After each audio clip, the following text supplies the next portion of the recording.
Donc on passe la parole à Monsieur Gerhardt. Tangram, Marseille. Merci. On va rester dans la même thématique finalement de traitement de cette accroche territoriale. On est sur un site différent, mais la logique parcellaire reste, elle, assez proche. On va passer à l'image suivante. Celle-ci aussi, on peut passer. Juste, celle aussi, on va passer pour aller plus vite. Voilà. Remettre une image un peu du positionnement de Joligean, qui est un territoire de presque 40 hectares. On est sur la 3e ceinture par rapport au centre historique qu'on voit là-haut. On voit ce qu'évoquait M. De Villers tout à l'heure, ce parcellaire en arête de poisson très dense qui respecte cette trame ancienne agricole qu'on voit ici, qui reste malheureusement très rare avec ces haies anthropiques, ce parcellaire qui est très dense, qui a été fortement malmené lors des évolutions du quartier de la Rocade des années 70 ici, qui conduit aujourd'hui à quelques dysfonctionnements urbains, lors des grosses opérations aussi de lotissement qui sont étalées au fur et à mesure des années, qui ont totalement nié cette réalité de cette trame foncière un peu ancienne. On va passer à l'image suivante. Si on se rapproche, Joligean a aussi une particularité, c'est qu'on n'est pas en zone d'extension urbaine, on est déjà sur une zone de renouvellement où la ville a déjà franchi un territoire de 35 hectares quasiment entièrement en déprise agricole, et on s'arrête sur la limite sud de l'urbanisation d'Avignon, qui est constituée ici par un canal qui s'appelle le canal Puy. Au-delà, c'est ce qu'on appelle la ceinture verte, qui va jusqu'à la Durance. Je n'ai pas mis d'image de la Rocade, mais sur la Rocade, on est sur un territoire qui est presque aride, qui est très minéral, et une fois qu'on a franchi ce premier rideau, on découvre un parcellaire agricole très dense, d'une qualité paysagère qui est totalement exceptionnelle, et c'est un espace que personne ne découvre, à part les gens qui habitent sur place, qui pour eux très précieux. On va passer à l'image suivante. Les grands enjeux autour de ce projet, c'est, comme l'évoquait Madame le maire, c'est de trouver de mieux vivre ensemble. On est sur un site où c'est pas tant de créer un nouveau quartier que de se raccorder aux différents quartiers existants de chaque côté, de leur trouver une unité commune, de trouver une identité commune et des espaces à partager. On a développé cet écoquartier autour de 4 grands thèmes. On est dans un objectif de labellisation écoquartier et j'ai envie de dire, pour une fois, on a une valeur de terroir ancienne qui existe, qui est là, qui nous amène à développer presque une logique d'agriculteur, à pouvoir juste retravailler la terre, retravailler les différents éléments et ensuite laisser pousser les différents projets une fois qu'on a créé les bonnes conditions d'environnement. Donc les 4 grands thèmes sont, le premier, c'est l'arbre, c'est évidemment la végétation, ces différentes haies. Il y a un point qui est très important aussi, c'est l'eau. On est sur un territoire qui est historiquement irrigué. C'est très précieux, les canaux existent encore. Il suffit juste de retrouver cette logique gravitaire un peu ancienne. Ça va structurer l'ensemble du quartier. Troisième point, c'est l'homme, c'est par rapport à tous les habitants qui existent déjà sur place, l'ensemble des riverains. Et le quatrième, c'est le temps. On est sur un projet qui va se développer sur un temps peut-être beaucoup plus long que Bel Air, avec une maîtrise foncière qui n'est pas encore complète, qui est un peu moins évidente, et donc un travail en mosaïque. Et il y a un idéogramme japonais, le mot repos, qui est représenté par l'association d'un dessin de l'arbre et de l'homme. Et c'est un peu le principe sur lequel on a développé l'ensemble du projet. Première chose, finalement, quand on parle un peu de qualité d'habiter, c'est de redonner au site, au périmètre, sa légitimité un peu territoriale. Et premier travail qu'on a fait, avant même de savoir un peu ce qu'on allait y mettre dedans et sous quelle forme, c'est de retrouver ces différentes séquences depuis le centre historique jusqu'au bord de la Durance, qui est l'espace vraiment vécu par l'ensemble des gens d'Avignon. Et on voit comment on passe d'un espace totalement minéral à un espace au bord de la Durance totalement minéral. Et nous, notre site, on est vraiment à cheval entre les deux. Donc le but, c'est de faire transpirer l'identité de Joligean sur les différents quartiers environnants. On va être strictement sur la même stratégie territoriale. Le but, c'est de vraiment préserver cette trame foncière qui existe, qui est vraiment très précieuse, avec ces différentes haies. Alors, ça ne signifie pas qu'on va les conserver tout strictement identiques. Les haies sont souvent anciennes, abîmées. On a mis en place toute une stratégie à la fois d'entretien des haies existantes sur les terrains qui n'ont pas vocation à être aménagés directement. Et on va insérer l'ensemble du projet sur ce site. On va passer à l'image suivante.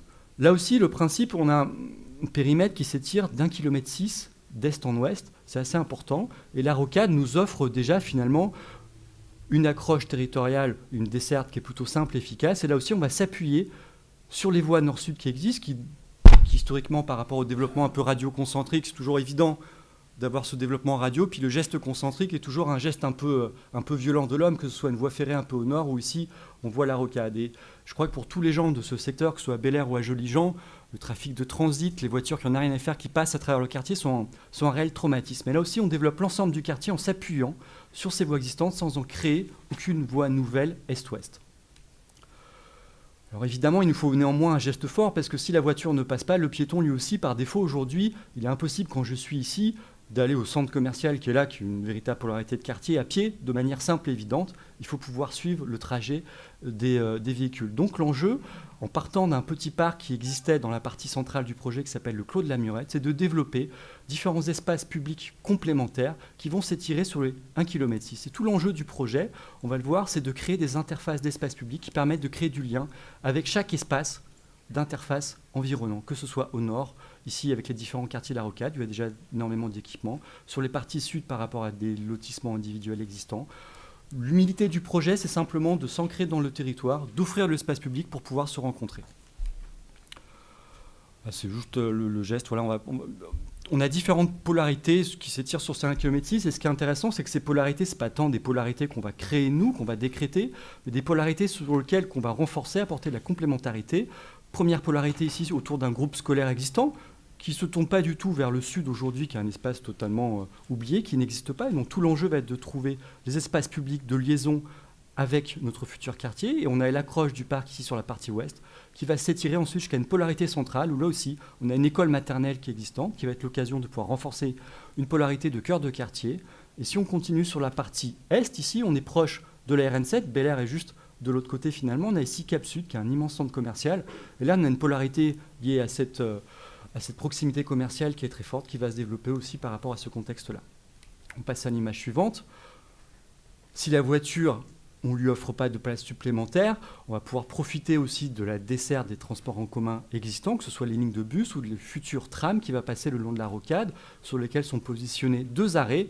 Alors, on n'est pas sur la première accroche directe, on est à chaque fois au-delà des 400 mètres de la première station de tram. Autant sur notre périmètre de projet, on va maîtriser les cheminements piétons. Il reste encore aujourd'hui des espaces liés au futur NPNRU ici de la Rocade qui sont encore à travailler, puisqu'en termes d'efficacité à vol d'oiseau, c'est efficace, mais aujourd'hui, pour circuler à travers les différents espaces libres, ce n'est pas forcément encore très évident. On va passer à l'image suivante. L'eau a une part très importante dans le projet. On a des objectifs de rétention qui sont de l'ordre de la centenale, qui sont très importants, parce qu'on a démarré ce projet. Il y avait déjà un dossier de création de ZAC avec 100% de la rétention qui était portée par le public, finalement. La première chose qu'on a fait pour développer un peu un cycle vertueux dans cet objectif d'éco-quartier, c'est de dire qu'il faut retenir l'eau déjà là où elle coule, et donc de développer toute une stratégie de rétention à la parcelle, de pouvoir nous compenser bien évidemment nos espaces publics et une petite partie des espaces privatifs pour les logements collectifs, et notre grands espaces publics, ce n'est pas un central park, ils ont une vocation aussi technique pour la plupart de ces espaces sous forme de grandes prairies hydrauliques où, selon les différents états pluvieux, l'eau peut monter jusqu'à 70 cm. On va passer à l'image suivante. Là aussi, tout l'enjeu est de pouvoir développer ces prairies hydrauliques, de pouvoir développer des usages, savoir où est-ce qu'on va recueillir les premières eaux de pluie, puis selon l'événement pluvieux, l'eau va monter dans les espaces. On a les espaces qui sont 100% du temps hors eau. On travaille les modelés de terre en déblai rempli évidemment sur site. Et comme selon ces 1,6 km, on n'est jamais sur des largeurs constantes, on s'adapte à chaque fois à la réalité foncière. On fait varier les différents usages selon les différentes localisations. Quand on parle un peu de l'eau et de l'espace public, on est là aussi dans un objectif d'aménagement d'une grande simplicité. On parle justement de qualité d'habiter, le lien aussi avec Bel Air, c'est qu'il n'y a rien de très coûteux, on n'est que sur du stabilisé, des aménagements en béton quand on franchit. Et le côté ludique, justement, c'est toutes les différentes typologies. Quand on a une prairie hydraulique, à un moment, on va être soit en contre-haut de l'eau, soit à un moment, on va pouvoir franchir à certains endroits cette espèce de petits pas japonais ou autres, de trouver le côté toujours un peu ludique et de qualité dans ces différents espaces publics. Pour la partie bâtie, là aussi, l'enjeu, c'était de ne pas créer un urbanisme de rue. En respectant cette trame parcellaire qui était très forte avec les haies, on a développé 3 grands principes qui sont vraiment les plus simples. Le premier, c'est la profondeur de l'îlot. Aujourd'hui, quand on traverse les différents sites, on a une perception est-ouest qui va quasiment jusqu'à l'infini. On est sur plusieurs centaines de mètres sans jamais que le regard s'arrête par un événement. L'enjeu du projet, c'est de développer le bâti, là aussi, sous forme de chaîne bâtie très compacte, parallèle évidemment aux haies, dans l'orientation au nord-sud, et qui permettent du coup de développer un urbanisme de pignon. Seul le pignon va s'offrir à la rue, et là, il ne s'impose pas à la rue comme un élément un peu dominant, où on voit sur le quartier de la Rocade existant, au niveau de ces différentes barres, c'est entre le L, le Y, le O, qui sont très imposants. Ici, on va proposer par rapport à la rue un simple pignon, et toute la chaîne bâtie se développe dans la profondeur de l'îlot. Le troisième point fondamental, mais la coupe convient très bien, ça va être la perméabilité, la limite entre l'espace public et l'espace privé. Si on veut que ça s'insère de la façon la plus évidente possible, il va falloir trouver, selon s'il y a des clôtures ou pas, la perméabilité verte pour créer une réelle épaisseur. Ces principes de rétention, on va rester sur la coupe. On est là aussi sur des typologies de hauteur qui sont pas très... on n'est pas très haut, on n'est pas très dense. C'est peut-être un des reproches qu'on pourrait faire par rapport même aux objectifs de labellisation. Sur ce critère de la densité, on est relativement faible. Finalement, on ne dépasse jamais le R+3. On a une particularité sur ce projet. Je crois qu'on dépasse aussi notre 40e réunion de concertation avec les habitants. On discute de tout. Tout l'ensemble de nos projets sont montrés. Ces coupes ont été longuement discutées sur les usages du toit, sur les usages des toitures terrasses. Là aussi, quand on discute de qualité d'habiter. La qualité d'habiter pour les gens qui habitent principalement dans les lotissements, dans une maison individuelle, la qualité d'habiter, c'est d'avoir son jardin, d'y faire ce qu'on veut. Nous, ce qu'on essaie de développer, justement, en termes de qualité d'habiter, dehors de tous les enjeux architecturaux, c'est de dire, si j'habite au premier ou au deuxième étage, je dois pouvoir retrouver le lien avec la terre aussi. Ce n'est pas parce que j'habite en étage que je suis coupé de ce rapport historique à la nature. Et donc, de pouvoir développer, imposer à chaque fois des jardins partagés. On a dans tous les espaces publics des vergers, des potagers perpétuels qui permettent à chaque fois de créer différents lieux de rencontre.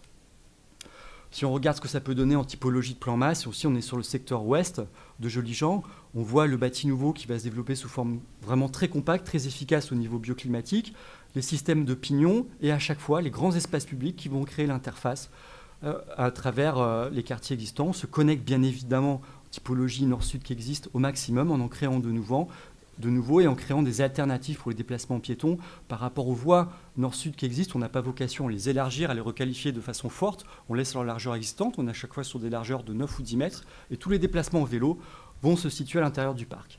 On va élargir encore et on voit ici l'ensemble du plan masse qui se développe le long des 1,6 km. On peut même passer à l'image suivante finalement, où on voit avec cette vue d'oiseau toute la légitimité un peu territoriale du projet, où on a ici le quartier, la Rocade, l'espace de Jolies-Jean avec ses différents espaces verts centraux.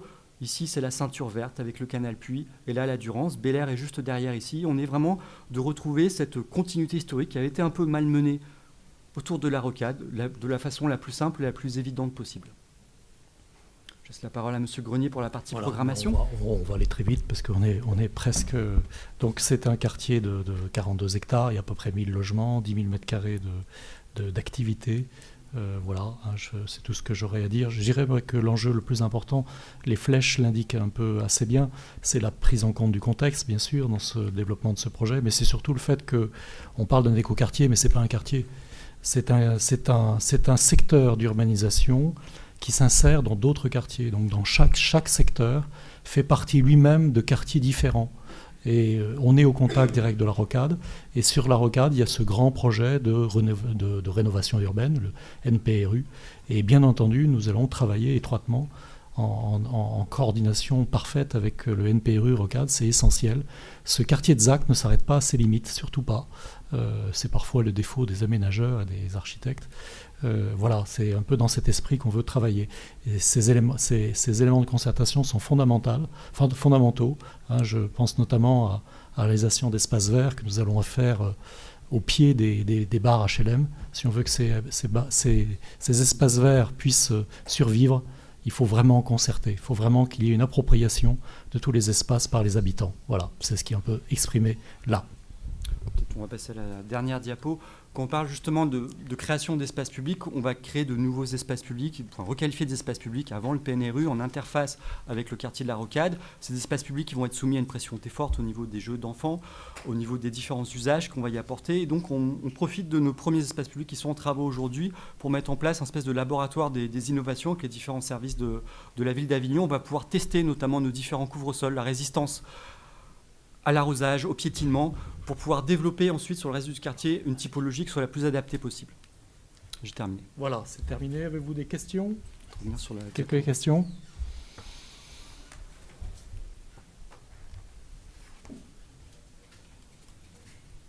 Il faut qu'on s'arrête ? Eh bien écoutez, merci beaucoup, messieurs, dames.